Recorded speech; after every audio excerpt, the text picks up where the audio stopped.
El Señor esté con ustedes. Proclamación del Santo Evangelio según San Lucas. En aquel tiempo Jesús iba enseñando por ciudades y pueblos, mientras se encaminaba a Jerusalén. Alguien le preguntó: Señor, ¿es verdad que son pocos los que se salvan? Jesús le respondió: esfuércense por entrar por la puerta que es angosta, pues yo les aseguro que muchos tratarán de entrar y no podrán. Cuando el dueño de la casa se levante de la mesa y cierre la puerta, ustedes se quedarán afuera y se pondrán a tocar la puerta diciendo: Señor, ábrenos. Pero él les responderá: no sé quiénes son ustedes. Entonces le dirán con insistencia: hemos comido y bebido contigo, y tú has enseñado en nuestras plazas. Pero él replicará: yo les aseguro que no sé quiénes son ustedes. Apártense de mí todos ustedes los que hacen el mal.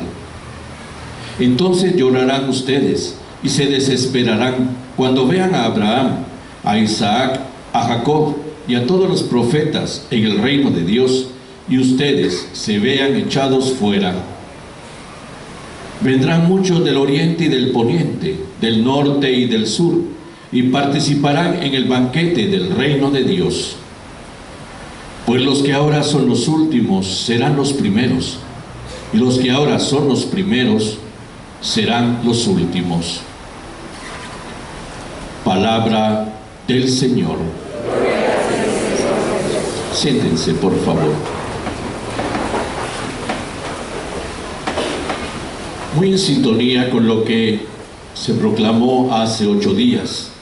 Traigo este fuego, ¿no? Tengo este fuego que ya quisiera que estuviera ardiendo. Eso nos orientaba precisamente a la intención que esa frase traía delante de sus discípulos. Los voy a dejar inquietos, inquietud, ¿no? Inquietud. Una actitud constante precisamente de no dejarnos motivar por una mediocridad, por una visión de religión facilona, por una visión de religión cómoda, sino más bien con una intención que va más allá precisamente de una visión religiosa. Traigo ese fuego que quisiera ya estuviera ardiendo. Y por eso, si así es, escuchamos el eco de ese, podemos decir, ese reto, ese desafío que nos hace el Evangelio. Sean perfectos como mi Padre es perfecto. Por eso cuando este hombrecito le pregunta a Jesús: ¿es verdad que somos pocos los que nos salvamos? Y es que este era un judío. Los judíos tenían claro que ellos eran el pueblo elegido, el pueblo de la alianza, el pueblo predilecto de Dios, del único y verdadero Dios. Y delante de esa certeza, a partir de una historia muy golpeada que tiene el pueblo de Israel, les queda esa esperanza y al menos también ese orgullo. Somos el pueblo elegido, somos el pueblo de Dios, pero por consecuencia somos los que nos salvamos. Los demás no. Los que no creen en Dios, los pueblos paganos, eso sí no, nosotros sí. Y esto precisamente motiva a Jesús a una respuesta: no, no es así. Tu pertenencia a la alianza, tu pertenencia al pueblo de Dios no te asegura ni te garantiza que ya tengas segura esa salvación. Al contrario, precisamente por esa alianza escuchas a Dios invitándote a vivir de una forma, si no, no estuvieran los mandamientos. Por esa alianza escucha la voz de Dios llamándote precisamente a santificarte. Moisés le va a decir a su pueblo: sean santos como Dios su Señor es santo. Y por lo tanto no se trata de que una pertenencia religiosa te haga ya sentirte seguro delante de un futuro. Y eso mismo pasa a veces con una visión cristiana facilona. Tú levanta la mano y acepta a Jesús como tu Salvador y ya estuvo, todo estará hecho. Es verdad, San Pablo dice: confiesa con tus labios, pero también con tu corazón. Pero la confesión de los labios también trae inteligencia.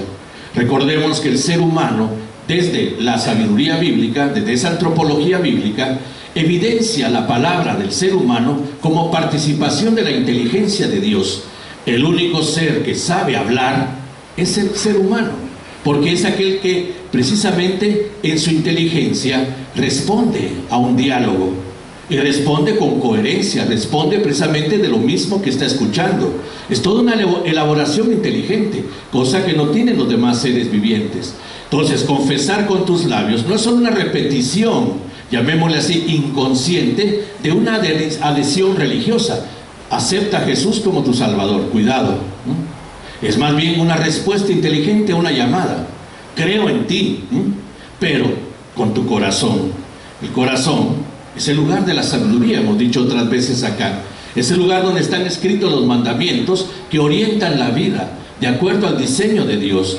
Labios y corazón son precisamente la actitud de aquel que, creyendo en Dios, le cree a Dios y actúa de acuerdo a Dios. Por eso entonces no se trata de una adhesión religiosa que ya permite tener una tranquilidad. No, esta adhesión religiosa más bien nos inquieta. Por eso Jesús responde a este muchacho: esfuérzate. Y eso nos dice a nosotros también: esfuérzate. Es decir, hay mucho que hacer. Por eso hace 8 días traigo este fuego que me inquieta, que no me deja tranquilo hasta que no esté ardiendo en medio del mundo. Y se lo dice a sus discípulos, herederos de este fuego. También ustedes tienen que estar inquietos hasta que este fuego no arda en este mundo. Esa pasión por la vida que se expresa precisamente desde la fuerza del amor es ese fuego que pretende transformar la vida y transformar la historia también. Por eso, esfuérzate. No es así nomás. Y por este esfuérzate evidencia entonces un quehacer que relega esa visión religiosa que muchas veces es cómoda, que muchas veces es tranquila, que manejamos como queremos. Por eso, esta es la versión que tiene Marcos y que tiene Mateo, de que Jesús dirá: no todo el que me esté diciendo Señor, Señor, es el que se va a salvar, sino aquel que hace la voluntad de mi Padre. Ese día me dirán: hice milagros en tu nombre, prediqué en tu nombre. Sí, pero no te conozco. Aléjate de mí, tú que has hecho el mal. Porque no es garantía la actitud religiosa, sino la obediencia a un diseño de vida cuya meta es la verdadera felicidad. Y entonces es un camino constante de perfección, paso a paso. La carta a los Hebreos lo evidencia desde una visión muy judía, pero podríamos traducirlo de una forma distinta, porque habla de azotes y palos y cosas por el estilo.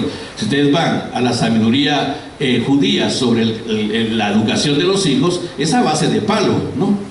Ahora entendemos que también hay que entrar en diálogo, hay que saber llevar adelante pues también un proceso educativo que tenga en cuenta también la realidad de la persona, y un niño es persona. Pero esto que dice la carta a los Hebreos sobre este Dios que corrige, más bien traduzcámoslo ahora: ese Dios insistente que no nos deja detenernos, que no nos deja detenernos. Es un Dios entrenador, es un Dios que nos está entrenando para la vida, porque esa pasión es una pasión por la vida. Por lo tanto, no nos va a dejar en paz para los que toman en serio la palabra y descubren con alegría que ahí se realiza y se construye la verdadera plenitud de vida, que es la voluntad del Padre. Así es como Jesús dice: la voluntad de mi Padre es que tengan vida y la tengan perfecta, que la tengan bonita, que la disfruten, que descubran el verdadero valor de la vida, pero no por cualquier camino. Y aquí está precisamente marcado el camino.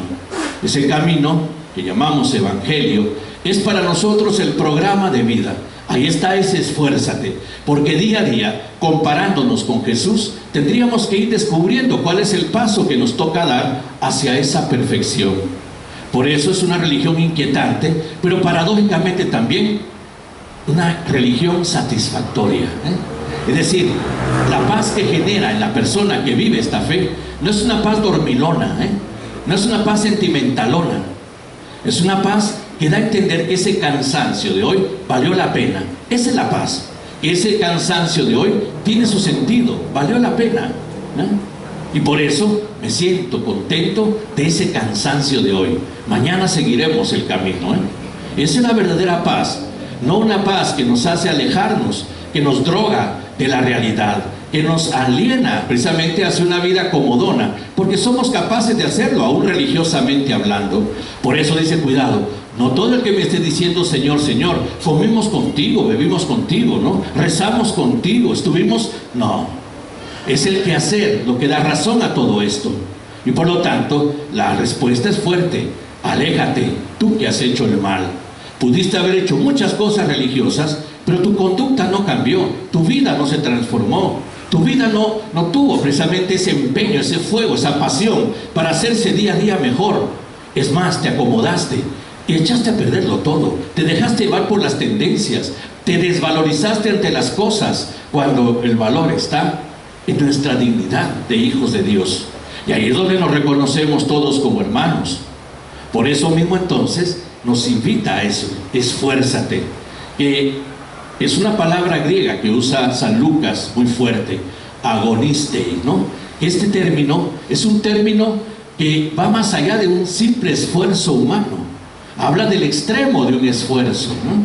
Porque entendemos la palabra agonistei como agonía. Si vamos a una persona que está en agonía, la vemos respirando con dificultad, pero respirando, ¿no? Tratándose de agarrar a la vida. Si vamos a lo que llamamos deportes agónicos, un triatlón, por ejemplo, te pone delante de un reto muy fuerte, te da un último esfuerzo para llegar a la meta, ¿eh? Por lo tanto, ese agoniste, ese esfuérzate, no es solo un pequeño esfuerzo humano, es una tendencia a vivir siempre bajo los extremos que nos pide el Evangelio. Pero no nos atemoricemos, no nos atemoricemos. Y ahí precisamente que desde nuestro bautismo nosotros tenemos el don del Espíritu en nosotros, que nos permite llevar adelante este proyecto. Es aquel que nos anima, es aquel que nos entusiasma, es aquel que nos hace descansar verdaderamente, es aquel que nos pone delante siempre la intención de un día distinto, para que nosotros lo vivamos con entusiasmo, que lo vivamos pues con ese fuego inquietante que quemaba a Jesús. Y por eso termina diciendo Jesús, no es tu pertenencia al pueblo judío, no es tu pertenencia a la religión judía y a la alianza con Dios, ¿no? Y a nosotros diría, no es simplemente que tú seas cristiano y que estés adherido a la religión cristiana, es precisamente ese ir adelante, delante de lo que te pide precisamente tu identidad cristiana. Y por eso dice Jesús, vendrán muchos del oriente y del poniente, del norte y del sur, que participarán del banquete del reino.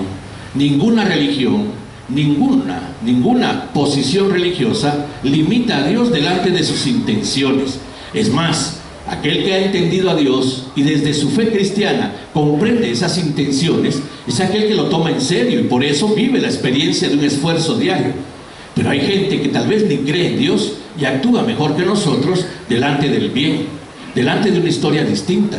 Por eso vendrán del sur, del oriente y del poniente. Es decir, miren, van a haber novedades. Jesús mismo se sentaba en la mesa de publicanos, prostitutas y pecadores. Y le dijo a los escribas y fariseos, a las autoridades religiosas de Israel, estos se le van a adelantar a ustedes en el reino de los cielos. Y eso nos lo podría decir a nosotros cuando caemos en el sopor, en la tranquilidad religiosa del cumplimiento, a quienes se les van a adelantar en el reino de los cielos. Pero este ni cree en Dios, pero actúa mejor que tú, hace el bien mejor que tú. Entonces ahí está la diferencia. Jesús se lo dijo a sus discípulos. San Mateo pone el ejemplo de un momento, de un evento, ¿no? Un centurión romano, ¿no? Es decir, un pagano, un no creyente, se acerca a Jesús. Mira, en mi casa hay un criado paralítico que está sufriendo mucho. Jesús le dice, pues yo voy a curarlo. El centurión le dice, no, detente. ¿Quién soy yo para que tú entres bajo mi techo? Basta que lo digas de palabra y mi criado quedará sano. ¿Cuál es la respuesta de Jesús? Se voltea a sus discípulos y les dice, ni ustedes tienen la fe de este hombre. Les aseguro que en todo Israel no he encontrado en nadie tanta fe como en la de este centurión, la de este pagano, la de este no creyente. Ni ustedes, se lo dice a sus discípulos. ¡Qué vergüenza! Y por eso le dirá al centurión, vuelve a casa, que se cumpla como has creído.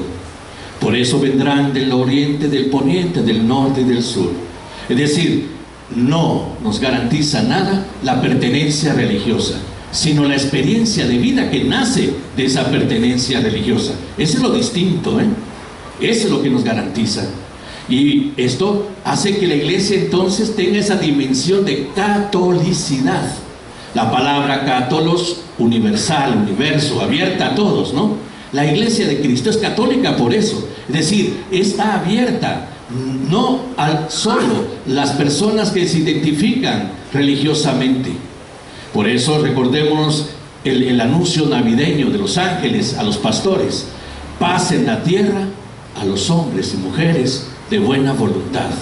No está diciendo paz en la tierra a los del pueblo de Israel, paz en la tierra a los que levanten la mano, no.